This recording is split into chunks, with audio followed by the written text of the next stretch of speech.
Hi there, here's Christina from Changing Parenting, and in this video, I want to share with you all my parenting mistakes and my parenting journey, and hopefully that helps you. So, let's start back when I was pregnant. When I was pregnant, I think this is very common. You just have all these ideas of how you want to parent. First of all, it's just very overwhelming. You start reading on the internet, there's all this information, very contradictory information. And, I remember searching what is the best way to bathe a child. And when I say search, I'm not like, I really read research. I'm a very science focused person, as you probably know if you've been following me. So I was reading all this research, and some said you should bathe your child just with water, others with water and an oil, others said a mild washing gel, and even studies they were contradicting each other, and it was so challenging. So it took me actually literally months just to learn what is the best way to bathe a baby. And there was so much stuff that I was like, I need to do this. Suddenly I felt overpowered with all these I have to. Like the Dolman methods. My husband built a Dolman track. If you don't know what that is, I can show you. And, all those there was so much stuff. I wanted to do Montessori. I wanted to do the Domain. I wanted to do positive parenting. I was reading all the books. I was reading all the research. And looking back, to be honest, what I wish I had done is just find someone I would really trust that I know is like this person. I know what they say. This is research based.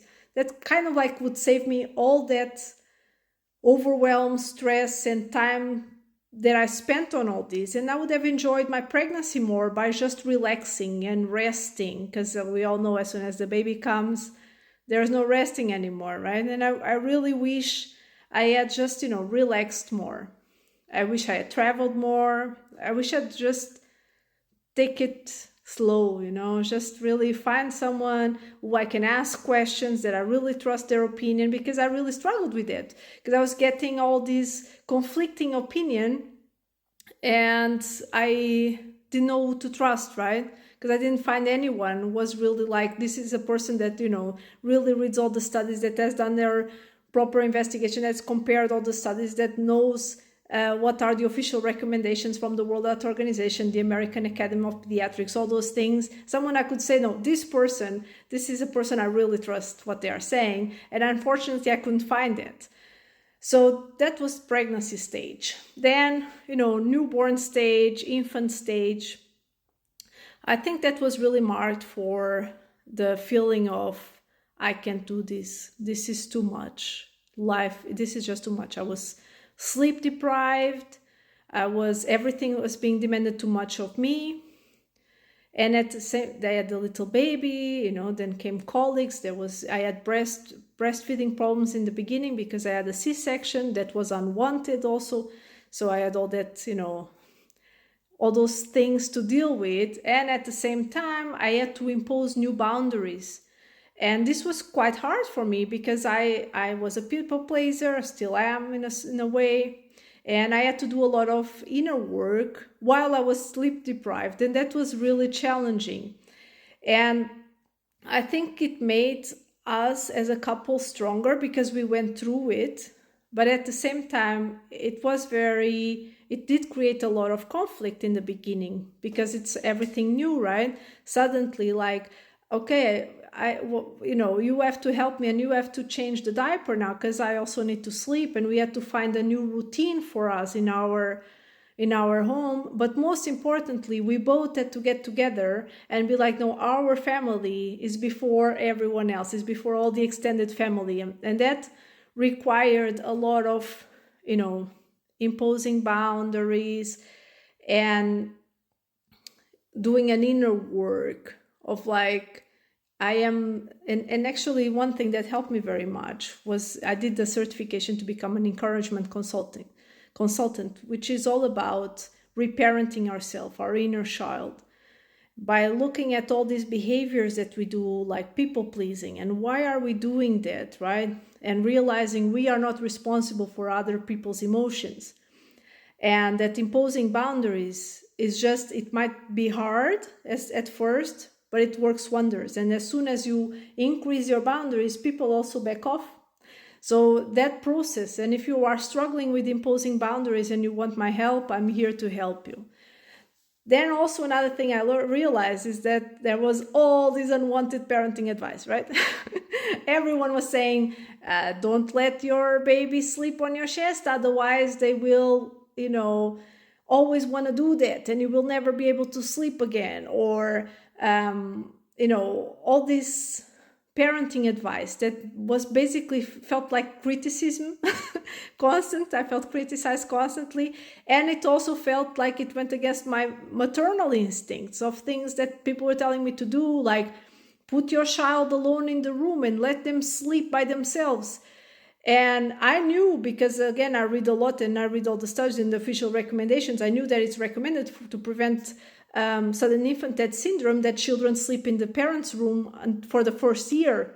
So I knew that advice was wrong, and there was a lot of advice I was getting that I knew was just plain wrong. And that's when my brain went into like, just because people tell you to do things, just because people are giving you advice doesn't mean it's correct, doesn't mean it's something you should do. And it's not ill-intended. On the contrary, they want to help you. But, the same way that if someone says, oh, you should, start wearing makeup, I'm like, okay, for this person, makeup is important. For me, it's clearly not important at all, as you can see. So I just do not like how to deal with people criticizing you as a parent is a skill that really, I had to work a lot on that. So yeah, then it came toddlerhood, and toddlerhood is when challenging behavior starts happening, and then that's when you really start getting judged, right? Because it's like everything your child does that is good is like, oh, such a good child. Everything that the child does that is not considered appropriate behavior by other people, it's your fault, the mom's fault in particular, right? So you feel constantly judged. And also people really, one thing that surprised me a lot is how much people want retribution. So people want to see children punished, and that really broke my heart. And the fact that I'm certified, I'm a certified positive discipline early childhood educator. So I really know a lot about childhood development, especially in ages 0 to 6. And I was like, this is not correct, and I was trying always to explain to people, no, this is not correct, until I realized that actually you need to save your energy. You need to, because if your cup is full, you will end up losing it much more with your child. If you worry about what other people are thinking about your parenting, you're focused on that, the image you're giving to other people, instead of focusing on helping your child with the behavior. So I think I learned a lot about how to prioritize and how to use my son as kind of like my mindfulness anchor. So, and by the way, if you want to know how to do this, I have a free guide. It's called for meltdowns in public, and it teaches you how to do this, how to use your child as your anchoring point, how to bring yourself down when everyone is around you judging. So if you can't find it on my website, let me know, I'll send you the link. But anyway, then it came preschool years, and then it came all the judgment from, being a perfect mom and having to do 3 million things, and everything is demanded of you, all the bake sales for the kindergarten and all the parties, and suddenly your child has tons of energy and they want to do all the things. There's no more naps. Most children are not sleeping naps by then, and it's really exhausting. And that's when I learned the power of self-care and the importance of taking time for yourself.